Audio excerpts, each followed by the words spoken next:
Hello everyone and welcome to Her Lifestyle Travel. My name is Natoya and I'm here to help you start budget traveling. So guys, in this video, I am going to help you create a realistic travel budget. My goal in this video is to help you get to one specific number that you need to save for so that you can stay focused. You can have a savings goal and you can know what the heck you have to save for that dream trip. So whether this is your first international trip abroad or if this is like one of many and you just want to get organized, this budgeting video will totally help you stay focused, organized, and ready for your trip. If you're new here, I make videos all about budget traveling. So make sure you hit the bell notification, of course, subscribe so you can be notified whenever I upload a new video, and also comment in the description and whatever you want me to talk about. So I recommend that you start planning your trip, start doing the research stage before you even book anything.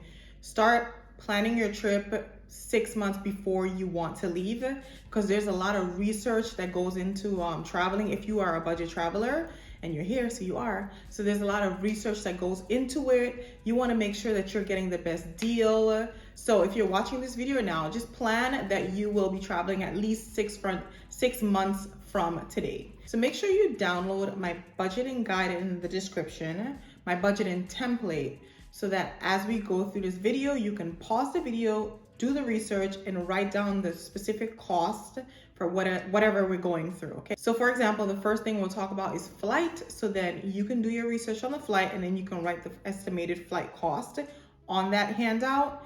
And then at the end of the video, you'll have that golden number I was talking about. So be sure to download that in the description below. All right, so the first thing you need to budget for is a tourist visa. Now, you probably won't be going to a country where you need a tourist visa, but I need to mention it here because some countries still require Americans to have a tourist visa. So for example, China requires you to have a tourist visa and it costs about $125. So what you would do to find out if you need a tourist visa is you would go to travel.state.gov. I'll leave the link in the description. Go to the specific country you want to go to. So for example, let's say I'm going to Spain. I would go search for Spain on that website and see if I need a travel visa. And whatever the process is to obtain that travel visa, you'll just have to go through with it at least 3 months before departure. At least 3 months before departure. So guys, if you've seen my video, how to choose your first international travel destination, I'll link it above or here. If you've seen that video, I talk about how I avoid countries where you need to pay a travel visa or if you need to have a specific vaccine to get into the country, not including the COVID vaccine because many countries require you to have a COVID vaccine these days. I'm talking about vaccines like a typhoid or yellow fever. So in that video, I give some tips on choosing your first destination. So please do check that out. So to continue with that, you would also need to see if you need a specific vaccine to get in the country. Like I said, yellow fever or typhoid vaccine or even the COVID vaccine. So to do that, you would go to that same website, travel.state.gov, to see if you need a vaccine. And that website is full of so much useful information. I recommend you do check it out anyway for travel safety concerns and there's just lots of information about the country for tourists. All right, so the next number you have to come up with is your flight. You need to get an estimate of the flight. So it is 6 months before your departure date, so your flight might fluctuate, probably plus or minus $100. So I would add whatever estimate you get, I would add $100 more. I do find as the time gets closer to departure date, the price does raise for the flight. So here's how to get an estimate, and I'll do a screenshot for everything that I'm talking about. You go to skyscanner.com, and I want you to stay as flexible as possible. So you would type in the cheapest month for the year just to stay open because you are a budget traveler and you want to see what's the cheapest time to travel to that country. You type in the cheapest month, and then you would see the prices of the cheapest month pop up, and then you'll open to the calendar view and you would see just an estimate of how much the flights would be on specific dates. So just pick a specific date that you think that you're most likely to travel, get the total price. After you get the total price, now you have to check out if there's any additional fees for your flight. So for example, baggage fees, seat selection, in-flight meal if you care about that. You would need to see what the extra fees will be, and the only way for you to see that is if you pretend like you're purchasing the ticket and you go through the purchasing process and see if you have to pay for luggage and seat selection and everything that I just said before. All right, guys, so now that you have your estimated flight cost, write it on your budgeting template and let's move on. So the next thing you have to budget for is accommodations. Where are you gonna stay?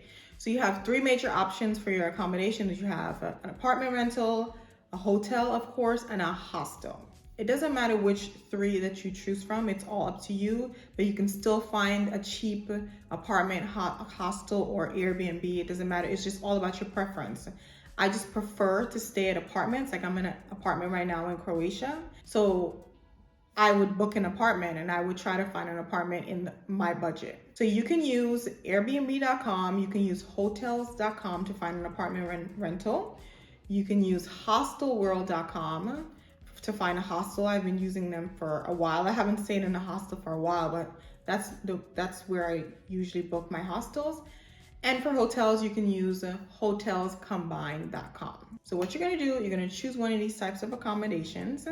Say for example, let's do Airbnb because I book a lot of Airbnbs. I'm gonna plug in those dates that I got from my flight, and then I see what pops up.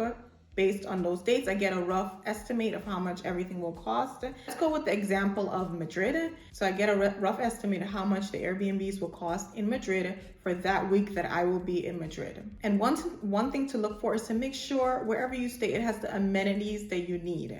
So for example, I like to have smart TVs in my Airbnbs. I like to have a washer, at least a washer, hopefully a dryer. I like to have a dishwasher. I like to have a spacious living room. I do like my Airbnbs to have balconies just to have some time outside the house, but not outside the house. So whatever you need, those things are actually not very important. I know for most people, they're more interested in like an iron, a blow dryer, those things. But whatever your needs are, make sure the accommodation you book fits not only your budget, but your needs. So now that you have the estimated cost of your accommodations, put that in your budgeting template. So next, travel insurance. Please do not leave America or Canada, wherever you're from, without booking travel insurance. It's so important that you protect yourself while you're abroad. So not only protecting yourself from injuries, getting sick, even if it's something minor like an ear infection or strep throat, you still want to protect yourself. But travel insurance also covers flight cancellations, loss of baggage. It just covers so many things. It's just a way to protect yourself when you're abroad, and it'll help you sleep at night, trust me. I've used World Nomad for years. I've been using World Nomad. They cover just about everything. I don't want to get too much in detail, but I'll of course put a screenshot here of all the different things World Nomad covers. And they're pretty inexpensive too. I'll show you the price here for a week in Madrid. They're pretty inexpensive. If you're not up for World Nomads, you can go to this website called insuremytrip.com. They're essentially a search engine for many different travel insurance companies. So whatever you decide, get the estimated cost of your travel insurance and insert it in your budgeting template. All right, the next thing you have to budget for is navigating within the country. Whether you decide to rent a car, take public transportation like I always do, or rely on Ubers, which we're doing a lot of Ubers now in Croatia because they're so cheap. Whatever you decide, whatever you feel comfortable traveling with, you need to budget for that. So if you're deciding to rent a car, you should go to discovercars.com to get an estimate of how much that car rental would be. And I just want to let you know that with discovercars.com, you have to filter the different cars because the cheapest cars are manual, and I know a lot of Americans don't drive manual, they drive automatic. So maybe make sure you filter the cars for the automatic cars. That's just a heads up. So go to Discover Cars if you're renting a car. But if you're planning on using public transportation or Ubers or taxis like I do, check out this website called numbeo.com. On this website, you'll get so much information. We'll talk about this in a bit when we're talking about food while traveling.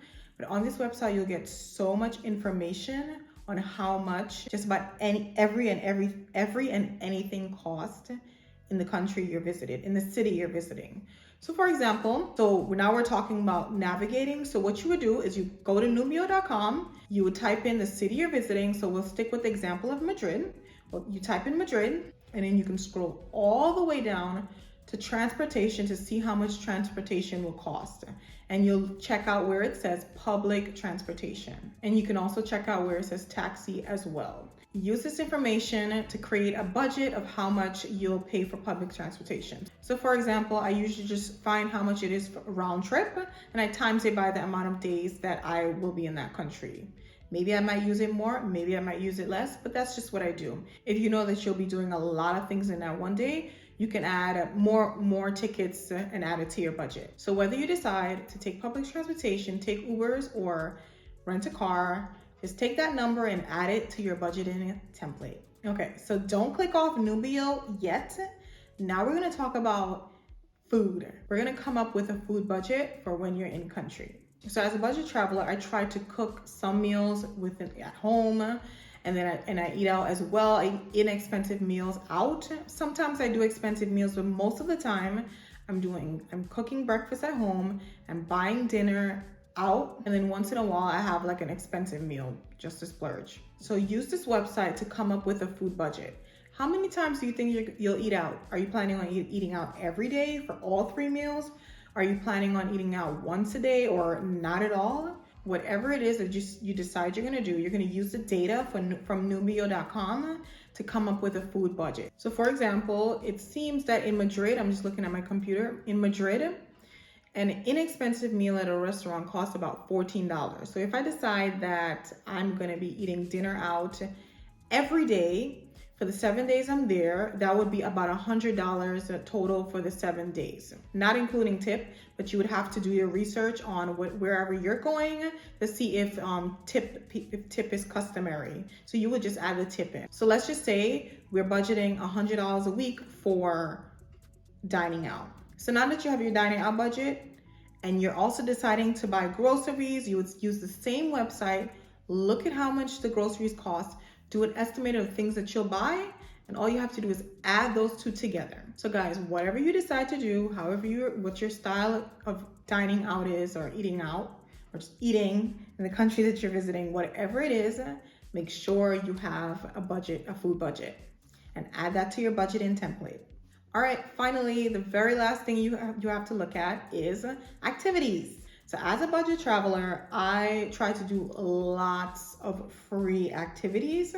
I, of course, still pay for activities, of course. I don't think you can get around doing everything for free, but I do try to do a lot of free activities. So before you even book anything, type in the city you're going to, for example, Madrid, free things to do. There's a million bloggers that I'm sure have created a blog post on a million free things to do in it. Wherever you're going. So that's the first thing I would do. Madrid, free things to do. I'll get a list of all the free things that I want to do. Make a note of it. I'm pretty sure you have, wherever you're going, you already have a list of things that you want to do that are free anyway. The next thing I would do to create an activity budget is do specific research on the activities you have in mind. So for example, if you're going to the Louvre, you go to the official website, get the price of how much the ticket costs to enter, you write that down, and you do that with every single activity that you know that you already want to do. And if you're looking for new activities, I start with tripadvisor.com. I enter the city and I see all the different activities that pop up. It's usually the top activities in the city. I usually look at some of the tours. The TripAdvisor tours are reasonable too. If you're interested in taking tours, some budget websites that I use to book tours is getyourguide.com. I love their tours. I also use viator.com. So whatever you decide to do, just get that number, and know how much it's going to cost, and add it to your list of paid activities. Now that you have a list of your paid activities, you simply add those up and get the total cost of activities and add it to your template. Your next step is to start saving. Now that you have that golden number, say for example, it's $1,000 that you came up with, you have to create a plan on saving for that. So whatever you decide to do, you decide to save $100 for 10 weeks, $50 for 20 weeks, or $25 for 40 weeks, whatever you decide to do, just make sure you stick to it so you can accomplish this goal. So guys, make sure you like this video, hit the bell notification, and of course, subscribe for more budgeting tips and tricks. Bye.